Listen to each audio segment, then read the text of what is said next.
Hey folks, Les here, working on some Apocalypse Girl stuff. I'm going to zoom in a little bit. Obviously, this is a spread. I'm not going to say what's happening in the story at this point because I don't want it to be too much of a spoiler. But it's a two-page spread, and obviously the girl's in some bad shape here. We don't have the lettering on this page again because I don't want to give away any spoilers.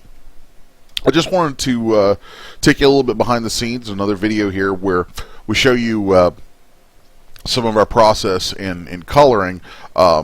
Really just another part of the process. I mean, if you look online at different videos and things, you'll see, there's kind of a standard system a lot of folks use where you flat the colors in, then you'll go in and use what's called rendering, where you're using highlights and shadows and alternate colors and things to kind of build forms and add interest to the images. So here I've already done a lot of that work. There are a few little areas where I'm going to go in and touch up. I've already collapsed my color layers together into one layer because I'm about to color grade the pages, which is kind of an important thing. But in the last couple moments here before I do that, I noticed that I had neglected some important highlights. So I'm just going to go in, and I use the pencil, and I have a copy of my pencil made with almost all of its options made available because I like having as many options as I can. And so what I'm going to do is go in and just use one of these colors from a palette that I've made. That's a strict palette for Apocalypse Girl, and I'm just adding some little highlights in. Not a whole lot, and these may end up even getting lost once I grade this. What I tend to do is I will color my page like this, that tends to be a little more vivid than what I want, and I'll color it based on my strict color palette. But then in the end, if I'm looking for a specific mood, or I feel like the colors are too vibrant, or they're too dark, or they're going to step on the ink work a bit, for whatever reason, I almost always will collapse them together into one layer, and we'll put that inside a folder, and then color grade our colors from inside that folder with an adjustment layer. So let's just take one more look. Let's see. I think I want to add a little bit of highlight down these. Let's make that a little softer brush. Okay. And it really is just about bringing out the forms in the drawn artwork, I think. It's all about creating, reinforcing form and creating mood. So I think that's kind of key in coloring for comics. Form, mood, and of course, identity and storytelling. It's helpful if your characters have their own color palettes. That way you can kind of use color to help differentiate. And then of course, for different types of scenes and things, you'll use different values of those colors, or you might abandon them completely. I mean, you can really, the sky's the limit. You can do just about anything with it, but you want to make sure that you establish kind of a coherent color language in your pages. Otherwise, you just end up with mud. So the next thing I'm going to do is add a folder, and then if you notice, when I drag my color layer here, where I've collapsed them all together, when I drag that into that folder, all of a sudden all my ink lines disappear. That's because my color layer was set to multiply, and when you drag it inside the folder, its combine mode no longer affects what's under it because it's inside the layer. So it takes on the combine mode of the layer, and it can get a little confusing because if you pile multiple layers inside a folder, their combined modes apply to each other, but they're in their own little world inside that folder, and then whatever the folder does with the results of them happens, that kind of takes precedent. So you could have 5 different layers inside a folder or more, all using different blend modes, different combine modes.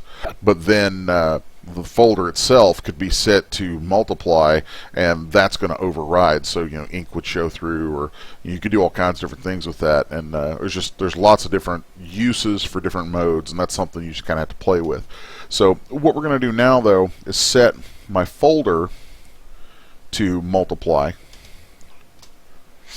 And now from within, I'm going to control click my color layer, which is going to make a selection of it. And I like to do that it's just a habit. I like to do that out of the habit of wanting my corrections and grading to be only to what I've painted. If something isn't painted, if there are transparent pixels in there, I want to keep those transparent. So the next thing I'm going to do is go in to my layer creation and do a new correction layer. And we're going to use hue, saturation, and luminosity.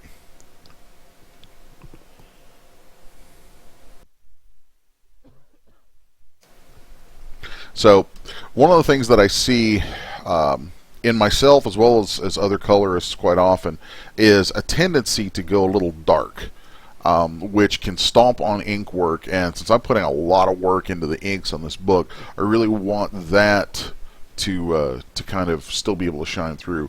So one of the first things I'm going to do is turn up my luminosity just a little bit, and that should raise the overall brightness. And if we need to get into more granular detail for controlling the brightness to help make our inks pop, then we could do another correction layer that does levels. The other thing that I want to do is drop that saturation a bit, because as it stands, this is really bright. And part of why I work to a palette that bright is I feel like it's easier to differentiate the color space when you work with super bright colors. I find it much more intuitive to work with bright, vivid colors for flatting and for my basic process of coloring. And if you were working on, a superhero comic, then those colors might be what you keep. But I start with those and then dull my palette down kind of across the board after the fact. That way we kind of bring it back into this sort of hazier, drearier kind of world that fits for Apocalypse Girl. So it may seem kind of counterintuitive. It may seem like you should probably go to these colors right at the beginning, but I find that when I try to work from this sort of color palette that is kind of a tighter gamut of grayscale colors, the colors are a little more washed out, I find that after a while of working, they tend to run together for me. It just gets to a point where it's like, okay, I've been looking at these washed colors for so long that they're not really speaking to me, and so I prefer to work with the brighter colors and then do the kind of a wash effect just with the hue saturation after the fact. So anyway, this is pretty much where I want it to land. So I'll just hit OK there, and just as comparison, we can turn that off, and there you see the colors are bright and vivid, but the inks just get lost in it, I think. So we turn that on, and all of a sudden the inks come to life a little bit more, and I think it carries more the mood of the world of Apocalypse Girl. So anyway, that's just a quick look at some techniques that we use here for coloring, and some of the things that I'm doing with the colors on Apocalypse Girl. Hope you like what we show in these little videos, and as we get closer to launching the Kickstarter for Apocalypse Girl, we'll post a drop dead date on that, hopefully before too long, and start kind of our little countdown to the Kickstarter. I hope that you dig the videos. Hope you dig the comic. If you haven't read the introductory chapter, 10 pages, the first chapter of the book, are up at 6s1.com and on facebook.com/apocalypsegirl. So stop by that address, like, share, definitely like and share. This project is my baby. I've been in and around the comic book industry for 20 some years now, and it's been a long time. Really, I've never done my own book. I've always done somebody else's characters. I've always worked on other people's stuff, and this is really a dream of mine. And I really feel like the Kickstarter route, and just reaching out to to you folks, the readers, fans of this kind of stuff, that is a beautiful opportunity. It's not just somebody asking for money. It's an opportunity for us to, for me in particular, because this is my baby, to kind of reach out to you guys and go, hey, check this out. This is unfiltered. This is the unwashed grime from the artistic depths, if you will. This is unfiltered through any corporate bullshit, and there's no. It just is what it is. It's grit and grime and fun and just a badass story put together about this chick in a really harsh environment. So if you dig that sort of thing, and if you're watching this, I figure you probably do. Make sure that you like, Facebook.com /Apocalypse Girl, Facebook.com /6s1 Media. Like and share those things, and that really goes a long way to helping us out and helping us make the Kickstarter a success. So anyway, hope you've enjoyed it, and as always with my videos, if you have any questions, comments, or just anything at all that you'd like to ask or talk about, feel free to leave something in the comments section. Feel free to post something on our pages, or send us a private message. We're incredibly accessible. So anyway, until next time, I'm Les. This is Apocalypse Girl. We're 6s1 Media, and thanks for watching.